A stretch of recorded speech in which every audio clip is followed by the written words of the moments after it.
नमस्कार. बनवूयात chocolate ice cream. एकदम छान चॉकलेटी, तेही एकदम कमी साहित्यामध्ये. त्यासाठी कोको पावडर 2 चमचे, मिल्क पावडर 2 चमचे, 1.5 चमचा कॉर्नफ्लॉवर आणि अर्धा लिटर फुल क्रीम मिल्क असं आपण घेतलं आहे.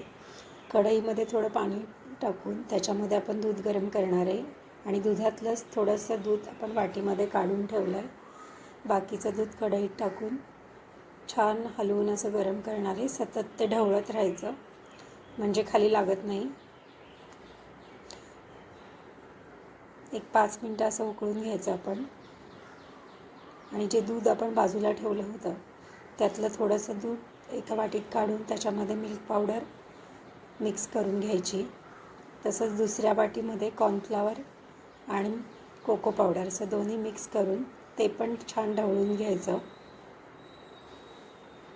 त्यातल्या अशा गुठळ्या काढून घ्यायच्या थोड्या.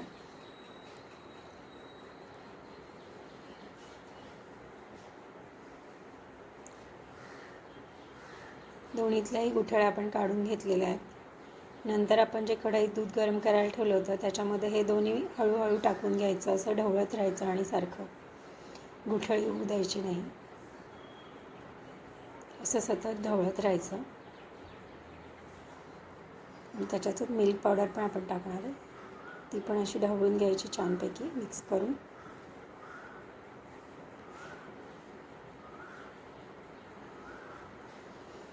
चॉकलेट आईस्क्रीम लहान मुलांना तर खूपच आवडते आणि ही खूपच चॉकलेटी होते. त्यामुळं तुम्ही नक्की करून बघा. असं सतत ढवळत राहायचं. आणि त्याच्यामध्ये मी 4 चमचे, छोटे चमचे एकदम पिठी साखर टाकते आहे.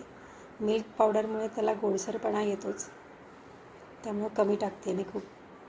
आणि तेव्हा पण आपण हलवून घ्यायचं आणि थोडंसं घट्टसर शिजवायचं आपल्याला ते. नंतर थंड करून घ्यायचं. तुम्ही फ्रीजमध्ये पण ठेवू शकता. आणि मग मी हँड ब्लेंडरने असे छान एकजीव करून घेते आहे.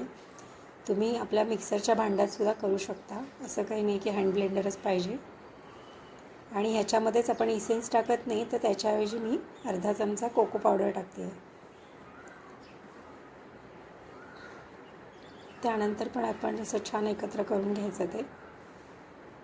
आणि आपण असे चॉकलेटचे छोटे छोटे तुकडे केलेत ते ह्या मिश्रणात मिक्स करणार आहे. आणि यातलेच थोडेसे आपण बाजूला ठेवलेत. असं एक छान डब्यामध्ये सगळं मिश्रण ओतून घ्यायचं. साधारण एवढ्या डब्यामध्ये होतं ते. आणि हे जे तुकडे उरलेत ते असे वरतून पेरायचे. छान दिसतात बघा. चोको चिप्सवाला आपला आईस्क्रीम. आणि झाकण लावून फ्रीजमध्ये डबा साधारण 6 ते 8 तास ठेवायचा डीप फ्रीझरमध्ये. आता 8 तासानंतर मी काढलं आहे तर छान अशी आईस्क्रीम तयार झाली आहे. बघू शकता तुम्ही. असे मी स्क्वेअरमध्ये त्याचे तुकडे केलेत. आणि वरती पण चॉकलेट्सचे क्यूब किती छान दिसतात.